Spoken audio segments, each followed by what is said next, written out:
Magandang araw po, welcome po sa aking channel, Love9 TV. Patalasasan po, meron po ba kayong mga properties na napapabayaan or non-performing assets? Plan nyo ibenta, pero wala kayong oras magbenta nito. Kung ito'y pagkakatiwala nyo po sa amin, tawag lang po kayo sa aking numero, usap po tayo, gawan ko po ng video for free. Yes, libre po, wala po kayong babayaran. Tutulungan pa namin kayong mabenta ang inyong property. Kami na po bala sa marketing, sa boosting or paid ads. Even sa tripping, hindi na po kayo mapapagod sa pag-entertain ng mga buyers. Kami na po bala sa lahat. Tawag lang po kayo.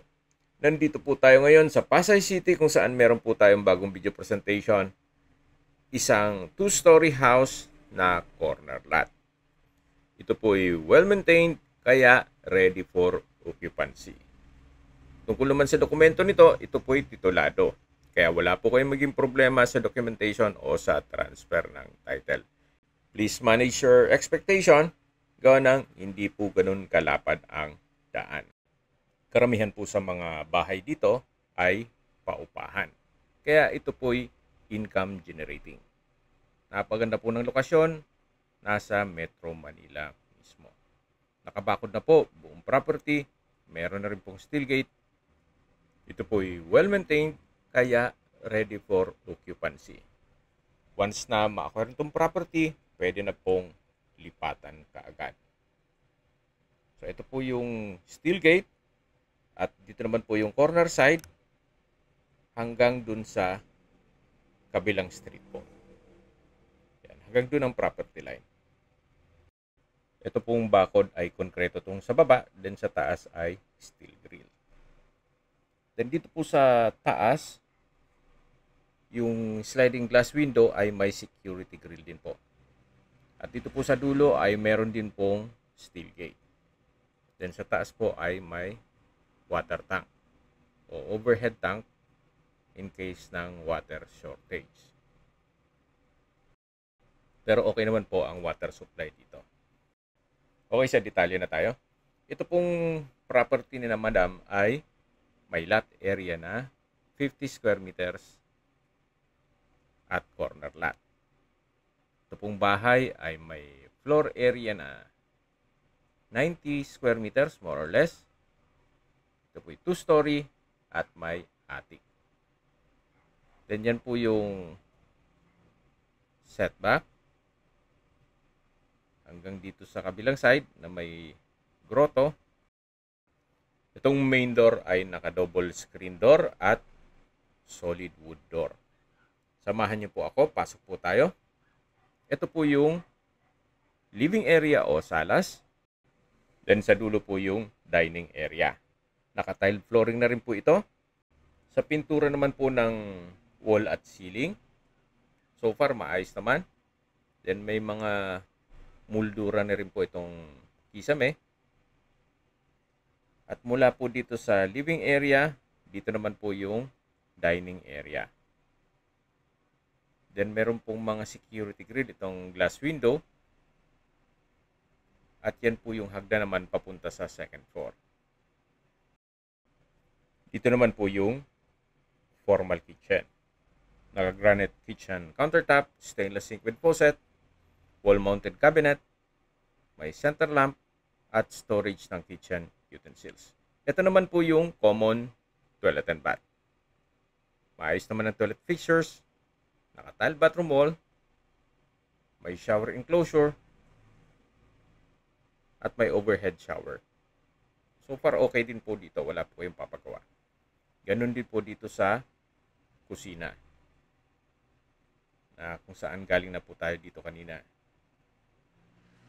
Then meron pong access door dito sa kabilang side na naka-solid wood door.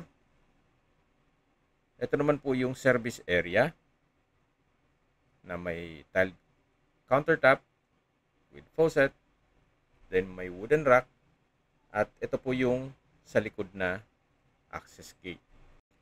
Actually, galing na po tayo dito kanina. Ito po yung pinakita ko na sa dulong part nitong property. At yan po yung bakod. Then yung corner side naman sa dulo. Halos lahat pong mga kabahayan dyan ay mga paupahan po yan. At hindi naman nababakante. Gawa ng Napaganda po ng lokasyon nito para sa isang rental business. So balik po ulit tayo dito sa dining area, then sa dulo naman yung living area, then matatanaw natin yung main door.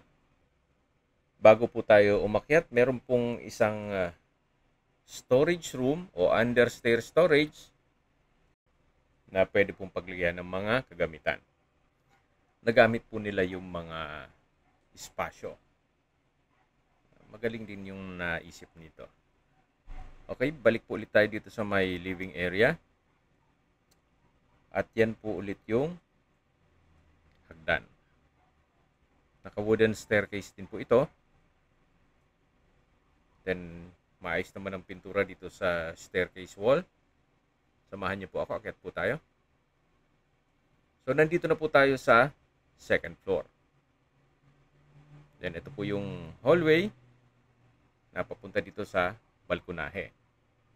Ito pong balkonahe ay mayroon pong mga sliding glass window with security grill at naka-tile flooring din po ito. Yan po yung sa may steel gate at yan po yung mga magiging kapitbahay. Ito naman po yung corner side. Diyan tayo galing kanina sa baba. Mula po dito sa bahay ay malapit lang po sa mga business establishment. At may talipapan na rin po doon sa main road. So, ito po yung hagdan na kung saan dyan tayo pumanik at meron pong staircase window. At ito po yung first bedroom. Naka-aluminum screen door, solid wood door. At ang kagandahan pa po dito, napakalaki po ng espasyo nitong first bedroom. Kaya po kahit malaking pamilya po ang magrenta dito, kayang ma-accommodate lahat. Pero ang iba naman po, mas kumikita sa mga bed space. Yan po ang mga diskarte dito. Pero depende pa rin yan sa inyo kung anong pwede nyong gawin once na ma-acquire nyo ito. So yan po yung pintuan na dyan tayo pumasok kanina. At meron din pong understair storage din dito. Yan, pwede kayong maglagay ng mga gamit dito. Then, isa rin po sa nakakapaaliwalas dito itong malaking glass window na may security grill na rin. Pakita ko na po sa inyo yung walk-in closet at yung banyo. Naka-solid wood door na rin po ito. Then, ito po yung tinutukoy ko sa inyo na walk-in closet na may drawer at mahaba po ito hanggang dun sa dulo. Kung talagang rental business, possible din po itong gawing another room. Para sa espasyong ganito dito sa Metro Manila, malaki na po ito. Ang makaka-relate po niyan yung mga tumira sa Manila. Okay, ito naman po yung toilet and bath. Sa toilet fixtures, maayos. Then, from floor to ceiling po ang tile bathroom wall, may shower enclosure, at may overhead shower. Halos same setup lang nung banyo dun sa baba. So, yan po ulit yung walk-in closet. At ito naman yung mismong bedroom. Lalabas po tayo para check natin yung ibang parte nitong bahay. Paglabas nyo po mula dito sa kwarto, yan yung balkonahe na naipakita ko na to kanina. At yan yung hagdan papunta sa baba. At ito naman po yung hagdan na papunta sa attic. Ito po yung naka-wooden staircase. Samahan niyo po ako. Akyat po tayo. Dito po sa taas ay may dalawang kwarto. Isa pong hindi naman kalakihan at yung isa ay mas malaki naman. Check po natin itong unang kwarto.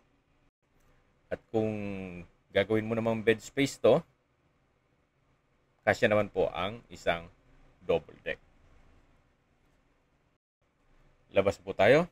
Check natin yung kabilang kwarto. So, ito po yung tinutukoy ko na mas malaking kwarto. So, meron pong glass window. Then may spasyo para sa aircon. Then meron din pong mga wooden rack na rin sa gilid nito. Ito pong glass window ay may aluminum screen at security grill.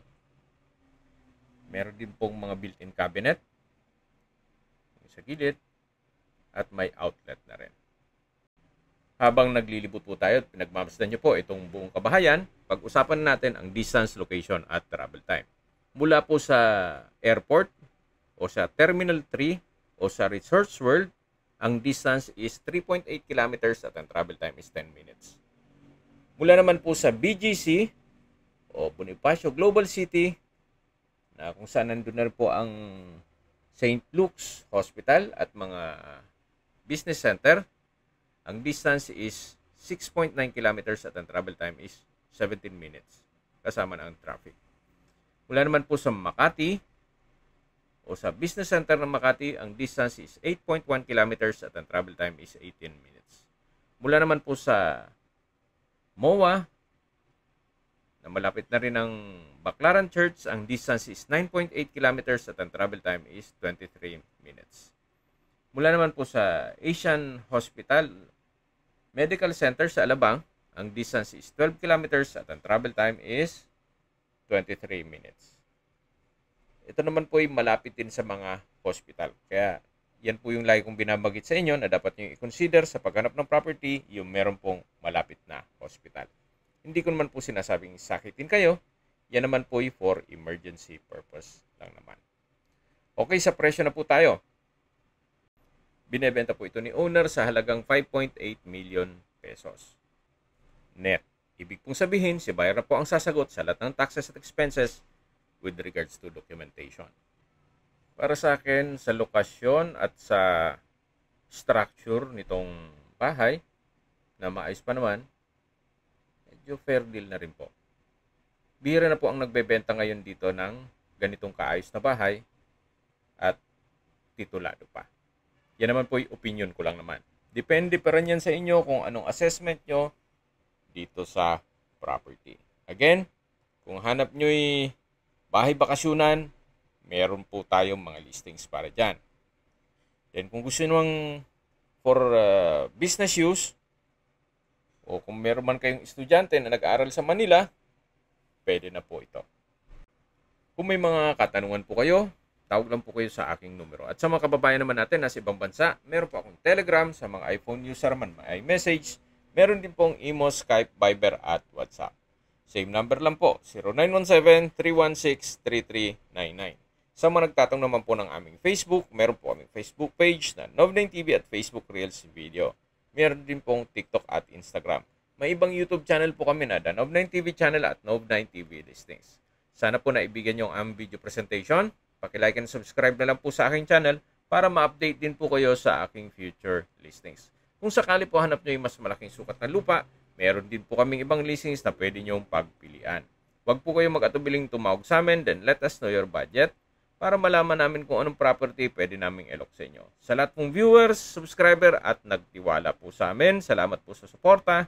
Ingat po kayo lagi at yung pamilya. Maraming salamat po.